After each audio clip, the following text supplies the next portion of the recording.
아멘. 사랑하는 성도 여러분, 오늘 이 로마서 3장 19절에서 31절의 말씀을 통해서 우리에게 중요한 것이라는 제목으로 함께 말씀 나누고자 합니다. 우리에게 중요한 것이라는 제목으로 말씀 나눌 때에 하나님의 귀한 은혜가 우리 모두에게 임하기를 축복합니다. 오늘 말씀은 19절에서 31절까지 말씀을 함께 읽었지만 25절과 26절 이 두 절의 말씀을 중심으로 해서 말씀을 좀 증가하도록 하겠습니다.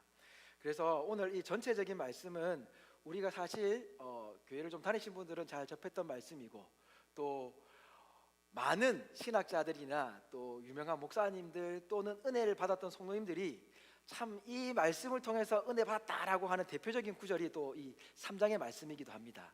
특별히 우리가 잘 알고 있는 마틴 로이드 존스 목사님께서는 성경에서 딱 남겨야 되는 구절이 있다고 한다면 25절과 26절의 말씀을 남겨도 성경의 모든 것을 담고 이야기할 수 있다라고 할 정도로 이 말씀은 우리 그리스도인들에게 아주 귀한 말씀으로 인정받고 있는 말씀입니다. 물론 66권의 말씀이 다 중요합니다. 그런데 인간이다 보니 굳이 또 인간들의 힘으로 또 지식으로 생각해 볼 때에 이 말씀이 그만큼 우리들에게 복음으로서 중요한 말씀이다라고 하는 그 말씀입니다. 그게 대략적으로 뭔고 하니 잘 알다시피 이 율법이, 구약에서 세워졌던 그 율법이 우리를 구원하느냐, 그게 아니다라는 거죠.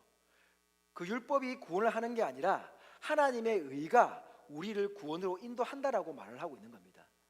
그렇기 때문에 이 구약의 율법이라는 것은 우리에게 구원을 알려주는 것이 아니라 이 율법을 통해서 우리 인간들이 얼마나 죄인인가에 대해 드러나는지에 대해서 이야기를 한다는 것이죠.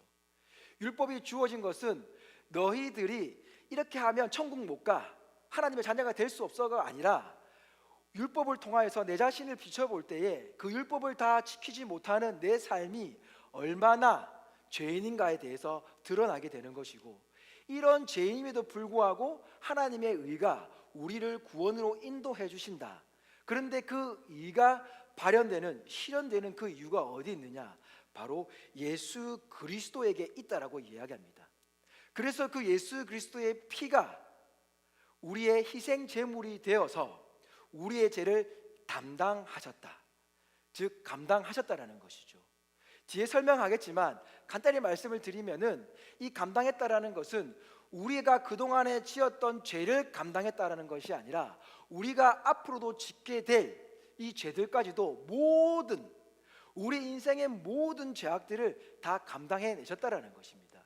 왜냐하면 율법이 만약 하나님의 자녀가 되는 기준이 되고 구원을 받는 길이 된다고 한다면 이 죄를 지을 때마다 어떻게 되는 것입니까? 율법으로만 한다면 우리는 다 죽을 수밖에 없는 사람이 되는 것입니다.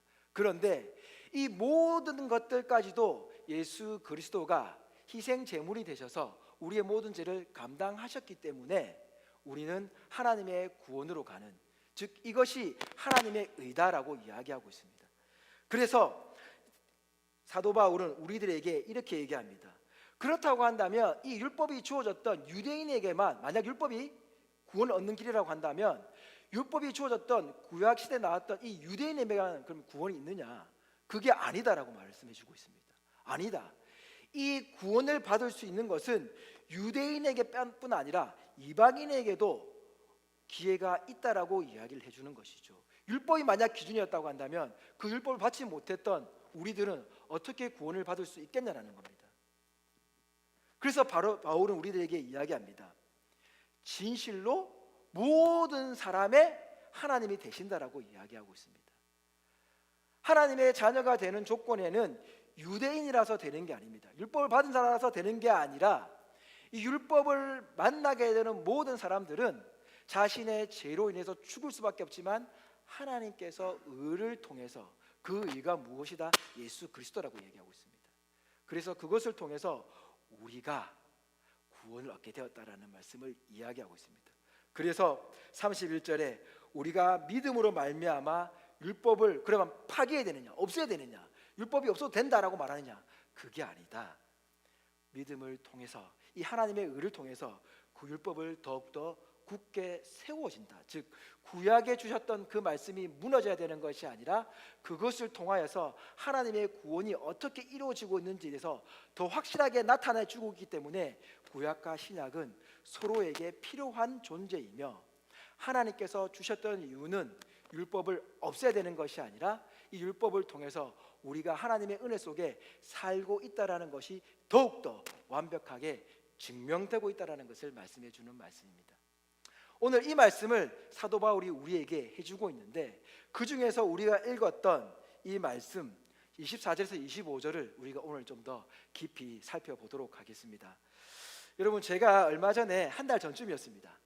7월 22일 일자로 나온 신문을 통해서 읽게 된 기사가 있습니다. 그것은 뭐냐면 뉴욕 포스트를 통해서 많은 미국의 외신들에서 나온 내용인데, 케빈 뉴섬이라고 하는 캘리포니아의 주지사가 학교가 학생의 성 정체성을 부모를 포함한 타인에게 공개하는 것을 금지하는 법안을 통과시켰습니다.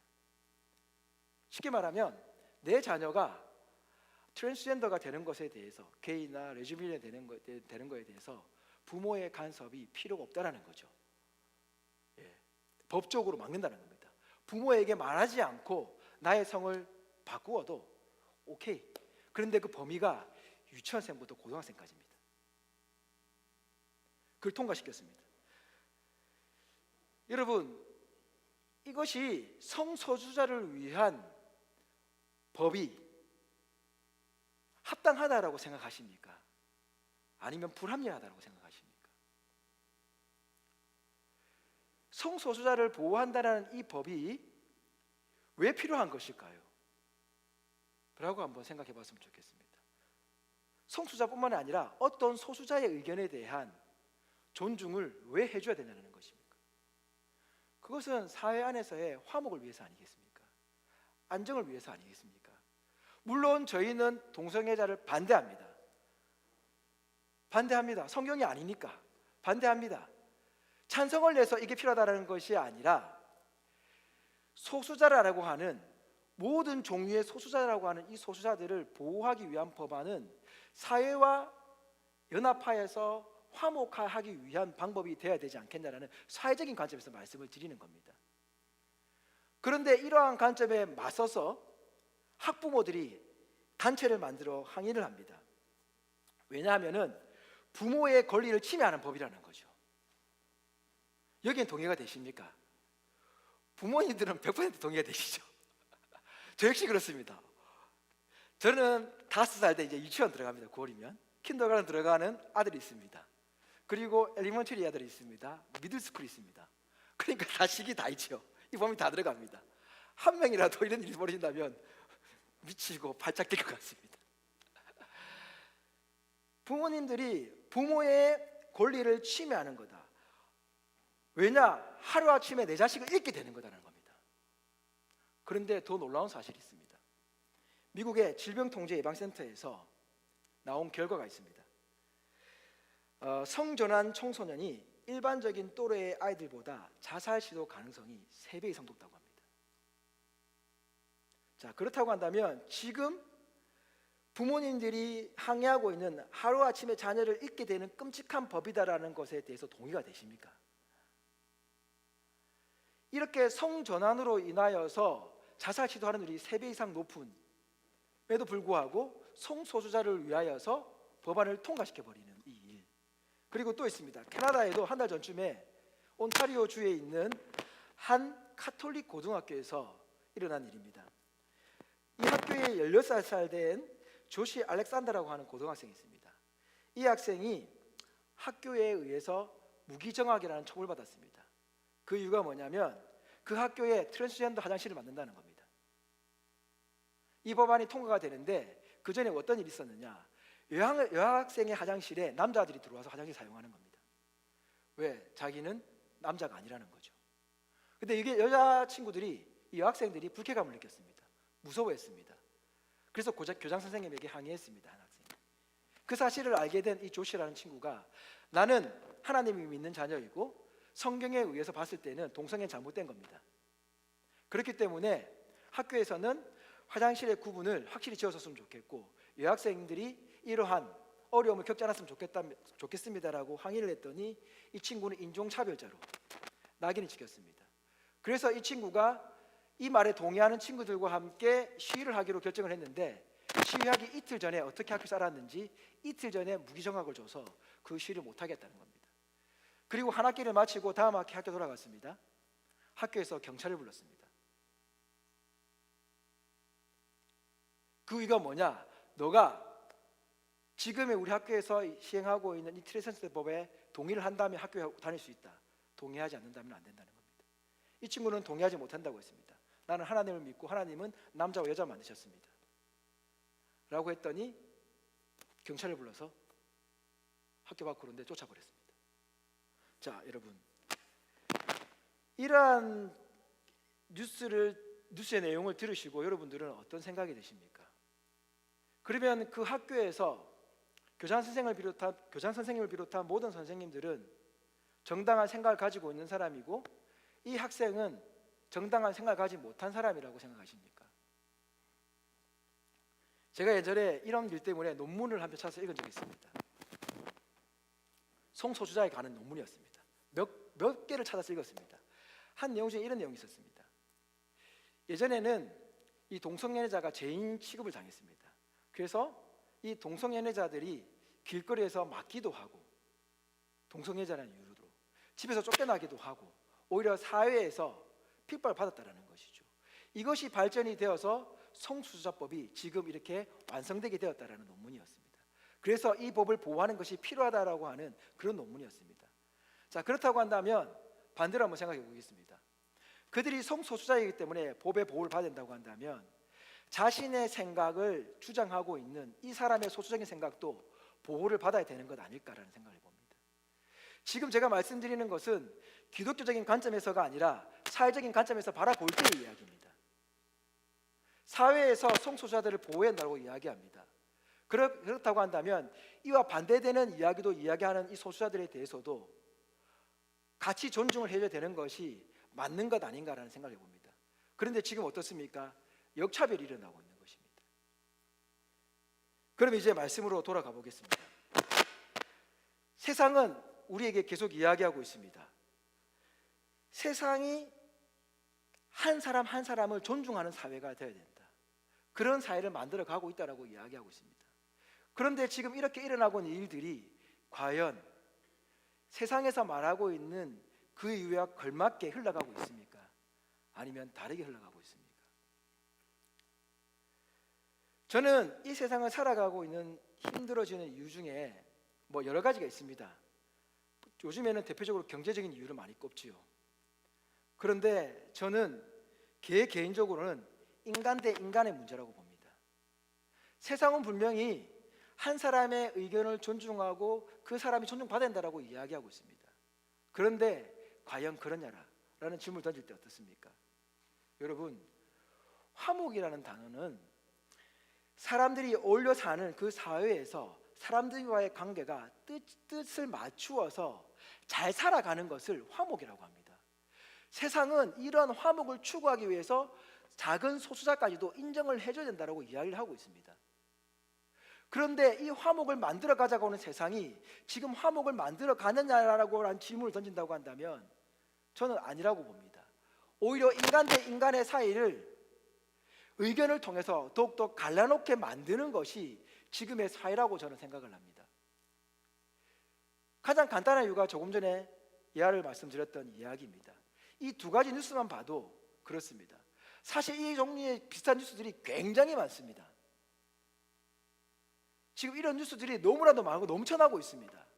사람이 사람을 존중해야 되는 시대에 사람이 사람을 배척하는 시대가 되고 있다는 것은 우리에게 크나큰 문제를 알려주고 있습니다. 그렇다고 한다면 우리에게 중요한 것은 무엇입니까? 이 세상을 살아가면서 중요한 이 뉴스를 통해서만 봐도 사회적으로도 우리에게 중요한 것이 무엇인지를 인식할 수 있습니다.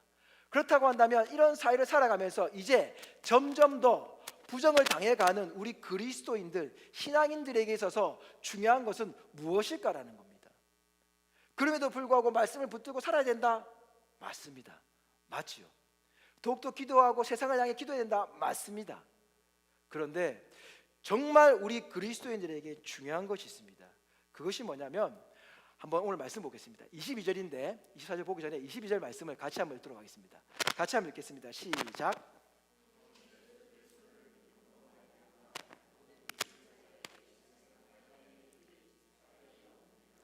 자, 보십시오. 지금 뭐라고 나오냐면 제일 마지막에 보시면 차별이 없다라는 말이 나옵니다. 하나님의 의는 차별이 없다라는 겁니다. 우리 그리스도인들은 굉장히 중요합니다. 사회는 자꾸 기독교가 사회를 오히려 배척한다, 반대한다라고 얘기하지만 우리가 말씀의 기준을 삼았을 때에 하나님은 하나님의 의, 하나님의 정의는 차별이 없다라고 말하고 있습니다. 그런데 왜 차별이 없을 수 있느냐라고 한다면 이유는 여기 있습니다. 앞에 있습니다. 곧 예수 그리스도를 믿는 믿음으로 말미암아 믿는 모든 자에게, 하나님의 자녀가 되어지는 모든 사람에게는 하나님의 차별이 없습니다. 즉 하나님의 선택에 의해 이 자리에 앉아있는 저와 여러분은 아무런 차별이 없습니다. 그리고 하나님의 선택에 의해 앞으로 복음을 통해 하나님의 믿게 될 자들에게도 차별이 없다라는 것입니다. 하나님은 그 누구도 차별을 하지 않는다라고 이야기하고 있습니다. 하나님의 공의는 차별이 없습니다. 그런데 세상은 어떻습니까? 우리들에게 오히려 기독교가 우리를 차별한다라고 얘기하고 있습니다. 여러분, 지금처럼 복지가 발달하기 전에 대한민국에서 제가 사회복지를 전공했습니다. 그때 우리 복지과에서 나온 통계가 있습니다. 뭐냐 하면은 대한민국이 건국된 이래에 이 사회를 돌보는 일에 있어서 가장 많이 기여했던, 아프고 힘들었던 사람들을 위해서 가장 많이 기여를 했던 단체가 기독교 단체입니다. 한때는 대한민국의 80%를 담당했던 것이 교회들이었습니다. 그렇다고 한다면 교회가 세상을 차별한 증거입니까? 교회가 차별을 했기 때문에, 하나님의 공의가 차별을 했기 때문에 복지가 80%나 감당이 되는 그런 놀라운 일을 벌였을까요?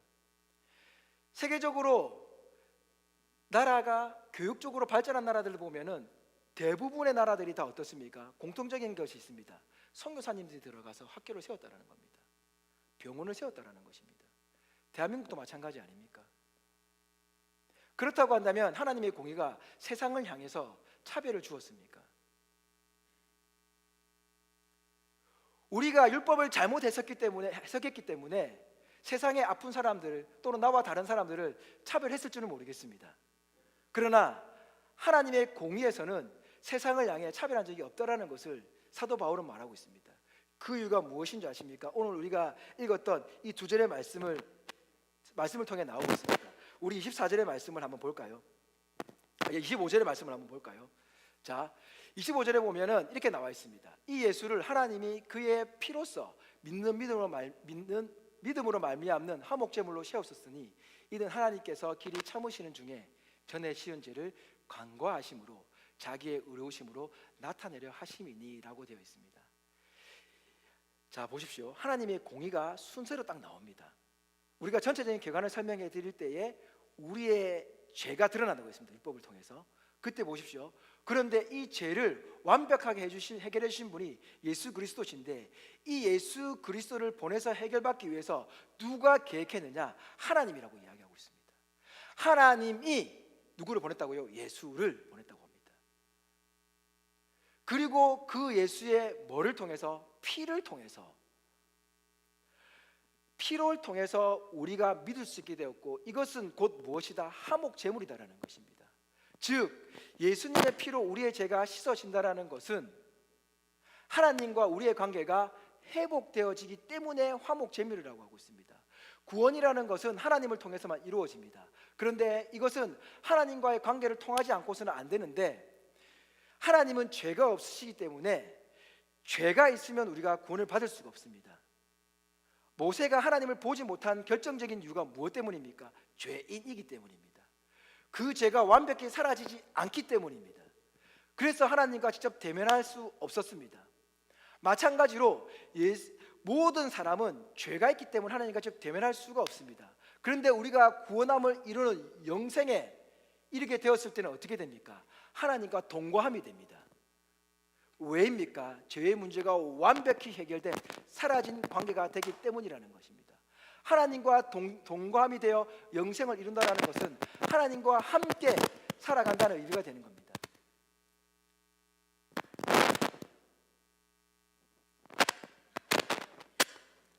이게 제가 설교를 하면서 모션을 취하는 스타일인데 이게 몸이 너무 경직이 되어서 예, 죄송합니다. 이게 그냥 마이크로도 되나요? 마이크도 괜찮을까요?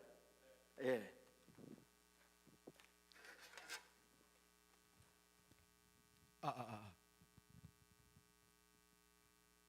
예.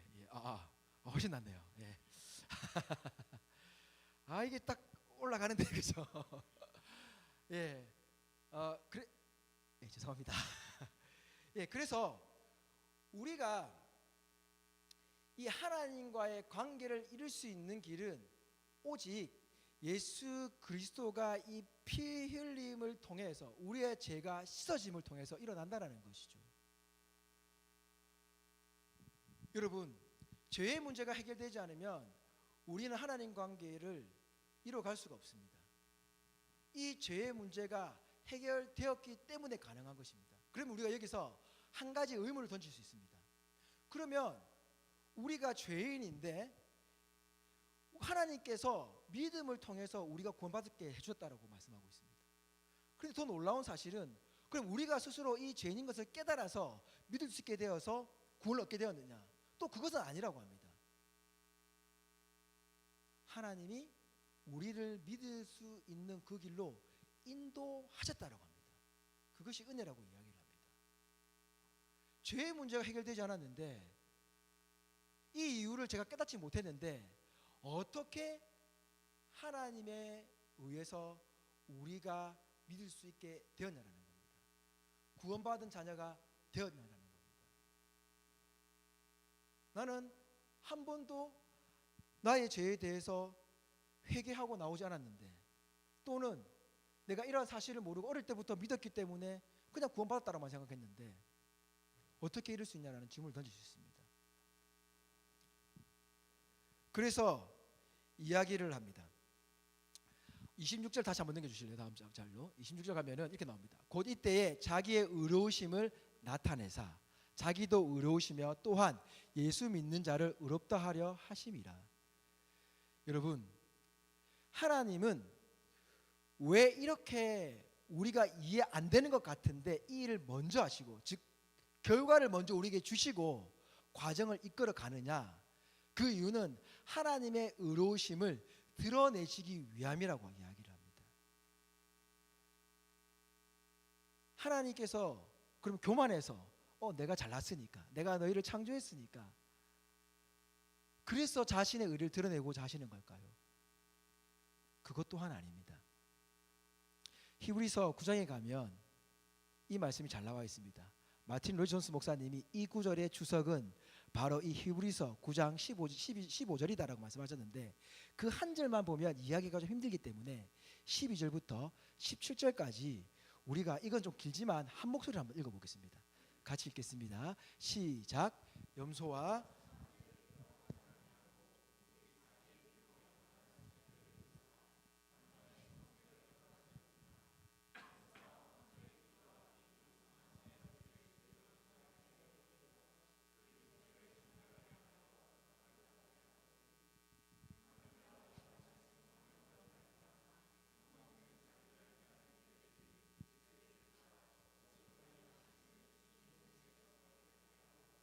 살아계신 하나님을 섬기게 하지 못하겠느냐? 이로 말미암아 그는 새 언약의 중보자시니 이는 첫 언약 때에 범한 죄에서 속량하려고 죽으사 부르심을 입은 자로 하여금 영원한 기업의 약속을 얻게 하려 하심이라. 유언은 유언한 자가 죽어야 되나니 유언은 그 사람이 죽은 후에야 유효한즉 유언한 자가 살아있는 동안에 효력이 없느니라. 아멘. 15절만 한번 좀 띄워놔 주실래요? 자, 여러분 12절부터 우리가 17절까지 읽었는데 여기에 말씀을 통해서 알 수 있는 게 뭡니까, 여러분? 지금 이 히브리서 9장은 대제사장 되시는 예수 그리스도에 대해 설명을 하고 있으면서 구약의 제사가 왜 신약에 와서 완벽하게 이루어졌는지에 대해서 설명을 하고 있습니다. 예수 그리스도의 이 피라고 했던, 우리가 25절에 읽었던 이 피라고 하는 의미가 뭐냐면 바로 여기에 나옵니다. 구약에는 짐승을 통해서 제사를 드렸습니다. 그런데 제사장이 나와서 짐승을 통해서 제사를 드릴 때에 짐승을 잡는 게 중요한 게 아닙니다. 짐승을 통하여 흘려지는 피가 중요한 겁니다. 그러면 이 피가 왜 중요하냐면 피는 생명과 관련이 있습니다. 그러면 많은 사람들이 오해해서 이 피가 생명과 관련이 있기 때문에 우리를 살리는 피로 착각을 합니다. 그런데 이 짐승의 피는 살리는 피가 아닙니다. 우리의 죄를 씻어내는 죽음의 피입니다. 지금 내가 죄를 지었기 때문에 제사장을 통해서 나의 죄를 회개하며 짐승의 피를 흘릴 때 짐승이 어떻게 죽어갑니까? 제사장이 이 피를 흘리게 만들 때에 이 짐승은 아주 고통스럽게 죽어가는 것입니다. 뒤틀리며 아주 힘들고 우리의 눈에 보기에 징그럽게 죽어가는 것이 이 짐승의 모습이라는 겁니다. 그 속에서 피가 떨어집니다. 그러면 그 피는 어떤 피입니까? 고통스러운 그 짐승에 있어서는 잡힌다는 자체가 저주의 피인 것입니다. 그렇게 흘려지는 피입니다. 그런데 이 예수 그리스도가 어떻게 돌아가셨습니까? 로마 시대에 로마에서 가장 지독하다고 하는 가장 저주스러운 그 십자가의 처형에 의해서 그 몸이 인간이 가질 수 있는, 인간이 경험할 수 있는 가장 고통스러운 방법으로 온몸이 뒤틀려가며 뼈가 으스러져가며 그리고 피를 흘려가며 마지막 물까지 흘려가며 예수 그리스도가 돌아가셨다는 겁니다.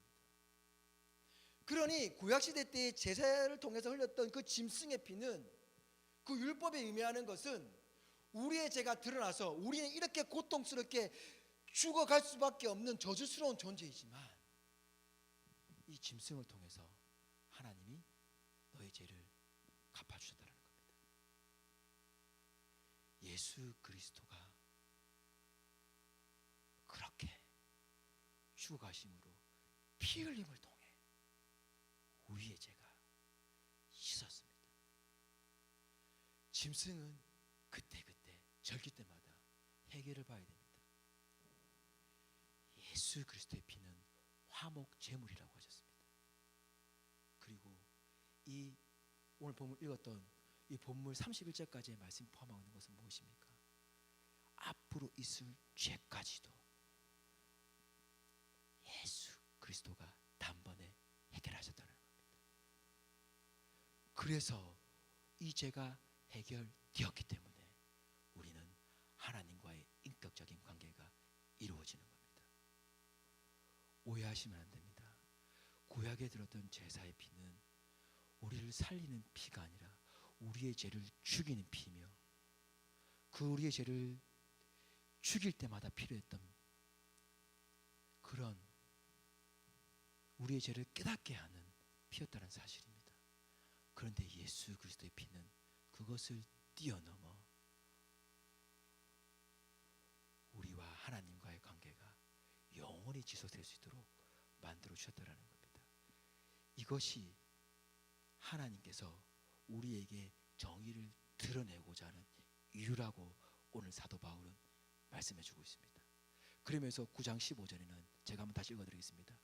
이로 말미암아 이는, 다시 한번 해주실래요?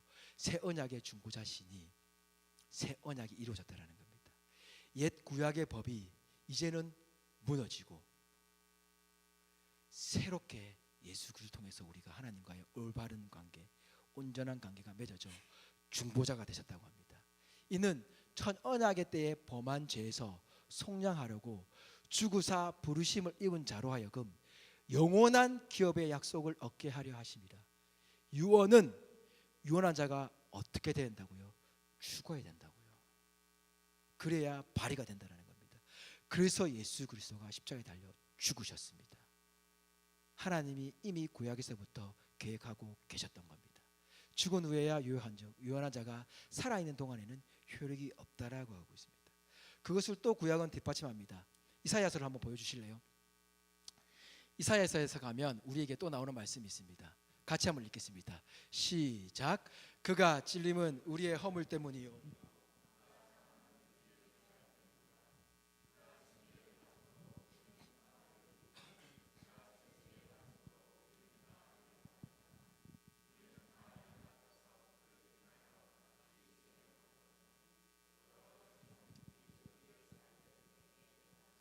서도다.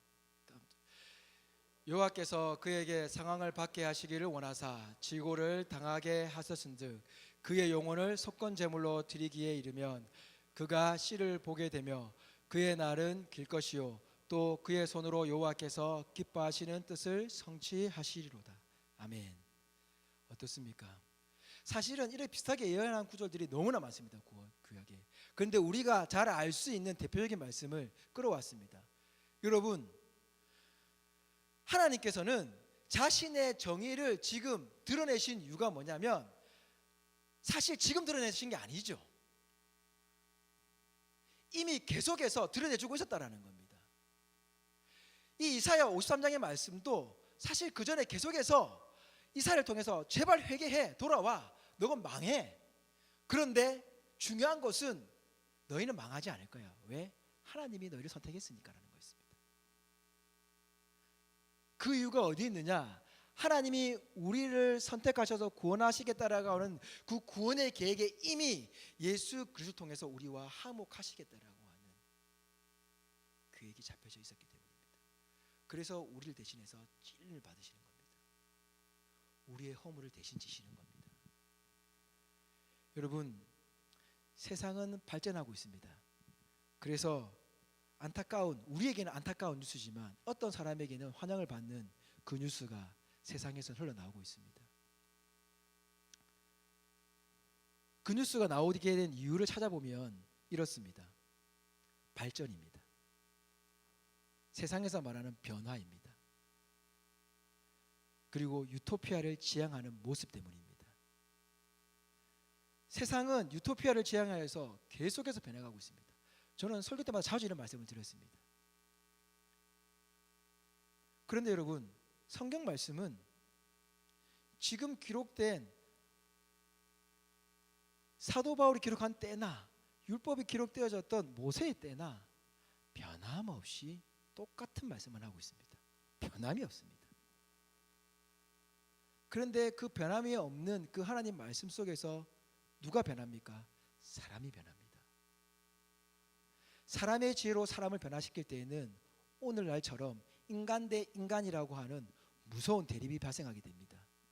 그런데 하나님과의 관계 속에서 하나님의 변하지 않는 말씀 속에서 사람이 변화될 때에는 인간 대 인간의 문제가 발생하는 것이 아니라 인간과 인간이 화합하게 되는 놀라운 일이 일어나는 것입니다.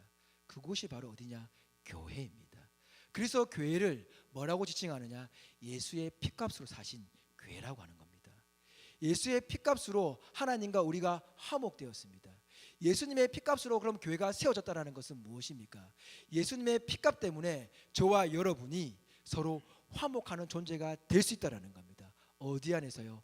하나님 안에서요. 이 하나님의 말씀이 가정에서 지켜질 때에 내 자녀가 한 명의 소수자이기 때문에 나도 모르게 성전환을 해도 법으로 맞지 못하게 되는 그런 안타까운 일이 벌어지는 것이 아니라 하나님의 가정이기 때문에 그 자녀의 고민을 같이 고민하고 기도해 줄 수 있으며 그 자녀가 아직 사춘기라 또는 개인적인 사정으로 말하지 못하고 있더라도 부모가 뒤에서 기도하고 있는 그 모습에 그 아이가 자라면서 우리의 부모님의 기도가 저를 살리셨습니다라고 하는 이후의 고백들이 흘러나오게 된다는 것이죠. 하나님의 말씀은 단 한 번도 변한 적이 없습니다. 그런데 우리 인간들의 고백은 늘 변하고 있습니다. 저 역시 마찬가지입니다. 저의 사춘기를 돌아볼 때에 부모님이 원망할 때는 한두 번이 아니었습니다. 왜 부모님이 하나님을 믿었을까? 왜 아버지는 목회자가 되셨을까라고 하는 분노가 치오를 때가 한두 번이 아니었습니다. 내가 전도사님의 아들이기 때문에 내가 왜 이런 행동을 하면 안 돼? 라고 하는 울분이 올 때가 한두 번이 아니었습니다. 왜인 줄 아십니까? 오토바이를 못 샀었습니다. 저는 중3이 되면 면허증을 따서 오토바이를 타고 학교를 가고 싶었습니다. 아버지가 전도사님 되기 전에는 분명히 어머니께서 약속을 해주셨습니다. 그래 따면. 그런데 제가 딸 때쯤에 폭주적이 막 유행하기 시작한 겁니다. 어머니께서 극대 절대 노하시면 안 된다고 하는 겁니다. 나는 전도사님의 아들이고 크리스찬으로서 사회적인 모범이 되어야 한다는 그 말이 저에게는 얼마나 큰 스트레스인지 모릅니다. 나는 오토바이를 타고 학교를 갔어야 되는데 매 버스를 못 타서 뛰어다녀야 되고 버스가 매번 도망가가지고 뛰어가서 뒷문에 끼역끼역 눌러타는 그 기분을 엄마는 아느냐, 아빠는 아느냐. 본인은 차가 있으니까 편하게 다니시지, 나는 차도 없는데 그럼 나는 오토바이가 있어야 되지 않느냐라고 하는 그런 원망도 있었습니다. 그런데요, 우리 어머니가 이런 말씀을 주시더라고요. 네가 아빠에게 종아리를 맞고 나면, 네가 이상한 말 해가지고 혼나고 나면 아빠는 그날 꼭 저녁에 교회 가셔서 기도하고 오셨다 라는 말씀을 주시더라고요.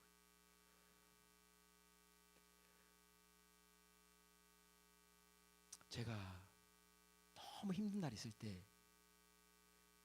가끔 그 얘기가 생각이 나서 눈물을 흘릴 때가 있습니다. 부모님이 교회를 안 다녔으면 어땠을까? 더 나아가서 우리 삼촌이 전도하셨거든요. 삼촌이 우리 아버지 전도 안 하셨으면 어떡할 뻔했나 라는 생각을 참 많이 합니다. 여러분, 하나님 말씀은요, 저희 삼촌이 아버지를 전도할 때나 아버지가 전도받아서 교회를 다니실 때나 제가 아버지를 원망할 때나 이제 아버지의 그 기도를 깨닫고 부모님의 그 기도를 깨닫고 감사할 때나 변하지 않습니다. 그런데 삼촌이 저희 집안에서 처음으로 변화를 받아 교회를 나오셨고, 저희 아버지가 변화를 받으셨고, 저희 할머니가 변화를 받으시고, 저희 가족이 변화를 받았습니다. 말씀은 그대로입니다. 그런데 아버지가 교회 나오시고 난 뒤에 저희 가정이 어땠을까요? 더욱더 화목해졌다는 것은 안 봐도 비디오 아닙니까? 저 때문에 많이 싸우셨겠지요. 그런데 지금 어떻습니까? 하나님을 믿고 있는 가정이기 때문에 인간이 대립을 하는 게 아니라 화합을 이루고 있다는 겁니다. 교회가 그런 곳입니다. 그런 곳이 되어야 됩니다. 우리에게 중요한 것은 무엇입니까? 말씀 마무리하겠습니다.